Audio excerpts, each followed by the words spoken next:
paracha de la semaine, c'est la paracha de Roukat. Elle nous parle entre autres de la paradouma, la vache rousse, qui permet de purifier de l'impureté d'un mort.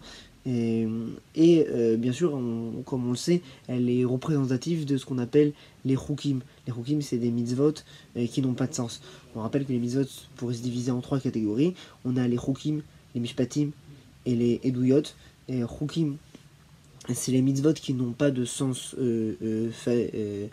appréhensible de manière humaine, à savoir qu'on a du mal à comprendre c'est quoi son sens, c'est quoi son idée.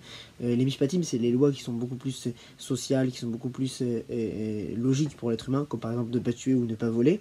Et on a aussi, bien sûr, les mishpatim les eduyot, qui sont en fait les souvenirs, c'est-à-dire que les témoignages, pardon, comme par exemple les tefilines qui viennent représenter quelque chose, un témoignage d'une appartenance au service divin, etc. Ou même par exemple Shabbat, qui est un signe pour le peuple juif que Dieu a créé le monde. C'est-à-dire qu'ici on retrouve donc dans notre paracha un peu cette couronne, ce fer de lance de la catégorie des mitzvot dont le sens est séparé et le sens est caché pour l'homme.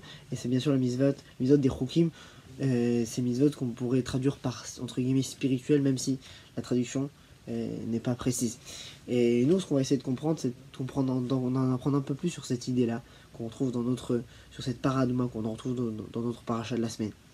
Et Rashi nous explique que dès le début, Zot Roukat, c'est écrit, c'est la Roukat, c'est la loi de la paradouma. Ici, Rashi nous explique que c'est pour montrer que lorsque les nations du monde vont finalement venir voir le peuple juif, ils vont leur dire ah ben vous avez vu ce que vous faites, ça n'a aucun sens, regardez vos mitzvot, ça n'a aucun sens.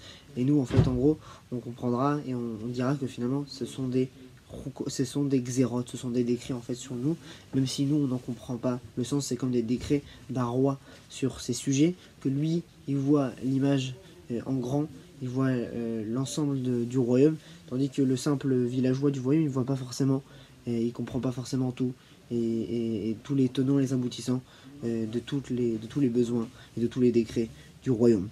Et donc en fait, c'est justement cette fameuse réponse ici qu'on retrouve dans Rashi qui vient montrer d'un côté l'idée qu'en fait les mitzvot elles ont un côté de décret, et surtout dans cette mitzvah là qu'en fait en gros à chaque fois qu'on va nous poser des questions, pourquoi vous faites Shabbat, ben on pourra dire c'est pour ci, pourquoi vous faites ça, c'est pour cela, on va toujours donner des raisons logiques. Et en fait la mitzvah de la paradouma vient nous montrer que finalement il y a des mitzvot où il n'y a aucune logique, à savoir que même dans la mitzvah de la paradouma elle-même on retrouve des choses qui sont un peu contradictoires. D'un côté celui qui vient purifier avec la paradouma devient impur à la fin, tandis que celui qui reçoit la cendre de la paradouma devient pur. Donc c'est tout un système finalement qu'on a l'impression qui est au-dessus des lois de la logique humaine, tout au moins.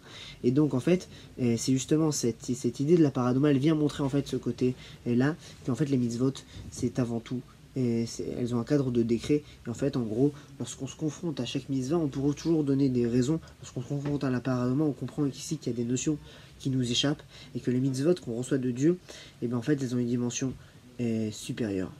Le Maharal de Prague, dans son recueil Tiferet Israël, nous explique sur cette même idée la notion suivante.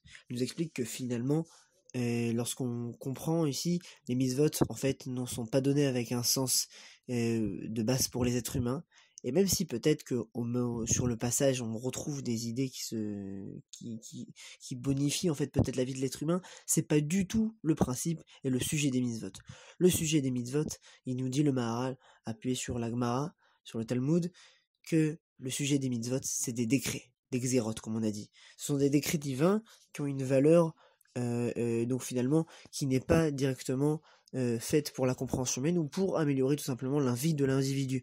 Comme on le sait, il y a des mitzvot lorsqu'on les fait, elles améliorent pas forcément la vie de l'individu. Et toute mitzvah, au fond, finalement, lorsqu'on se retrouve à des situations un peu compliquées, un peu difficiles, et ben finalement toute mitzvah, à la fin, on va être confronté à une possibilité que, en fait, elle va pas du tout améliorer la vie des gens, mais la plus la compliquer. Par exemple, je vais donner à l'exemple aux États-Unis, bah, ceux qui font Shabbat, c'est très compliqué de base pour le travail, par exemple. C'est-à-dire qu'en fin de compte, même si de base on sait que le Shabbat il apporte peut-être un repos, etc., il y en a certains pour qui le Shabbat ça va pas être un repos du fait de la situation qui est compliquée compliquées de leur vie. Et donc finalement, on comprend qu'ici que le sujet des mitzvot, ce n'est pas forcément améliorer la vie de l'individu directement, pour l'individu, pour mon bien à moi, pour mon bien personnel, mais elle a quelque chose de différent. Elle a un principe de décret, de xéra. Nous explique le Maharal, le décret ici dont on parle, c'est une notion qui, en fait, qui parle d'un homme qui est en progression, d'un homme qui est en chemin. L'homme du Maharal, c'est finalement un homme en fait qui est créé de base pour arriver vers un but. Et celui qui va, la chose qui va permettre d'arriver vers ce but, qui vont dévoiler ce potentiel qui est caché en l'homme, c'est les mitzvot. Et en fait, finalement, c'est un but qu'on retrouvera pas tout de suite, mais doucement, doucement, l'humanité, l'humain, il va être emmené vers ce but au travers de ces mêmes mitzvot. Et donc, finalement, le potentiel des mitzvot, ce n'est pas quelque chose qui est de base. La vraie profondeur des mitzvot, ce n'est pas quelque chose qui est dévoilé aux hommes maintenant, mais c'est quelque chose qui va se dévoiler au fur et à mesure, qui va emmener l'homme vers le but, vers ce pourquoi il a été créé, vers quelque chose de plus grand, plus élevé. Elles vont développer le potentiel comme celui d'une graine, le potentiel de l'homme qui est caché en lui, pour le dévoiler, et en fait c'est pour arriver vers ce qu'on appelle finalement le monde futur. Ce qu'on retrouve ici, c'est donc que les mitzvot ont quelque chose de bien plus profond à cacher à l'intérieur d'elle, et pas seulement quelque chose qui vient me servir moi, maintenant, à l'heure qu'il est, dans le présent dans lequel je suis, mais elles viennent dévoiler quelque chose de plus grand, de plus profond, à l'échelle du temps beaucoup plus large. Elles viennent dévoiler en fait le potentiel de l'homme. Et ce qu'on comprend aussi ici, c'est qu'en fin de compte, les mitzvot, ici, elles ont une valeur en fait divine que Dieu nous donne. Et donc bien sûr que la mitzvah, elle dévoile aussi dans les différents aspects de la vie qu'elle vient élever, mais en fin de compte, elle est bien au-dessus de cela. Lorsqu'on parle de décret divin, on vient montrer en fait que ici, comme un décret du roi qui a un projet beaucoup plus grand, et bien en fait nous aussi à l'échelle on n'est pas capable de forcément tout comprendre, mais en fait la profondeur de la mitzvah, elle est tellement grande qu'en fait elle ne peut pas se limiter du fait qu'elle est divine, elle ne peut pas se limiter finalement à son influence qu'elle a au maintenant, à l'heure qu'il est, tout de suite et maintenant, et dans le milieu dans lequel je me trouve, mais en fait sa portée elle est bien plus grande, bien plus élevée, bien plus large, et donc en fait est bien plus profonde et bien plus éternelle. Shabbat shalom.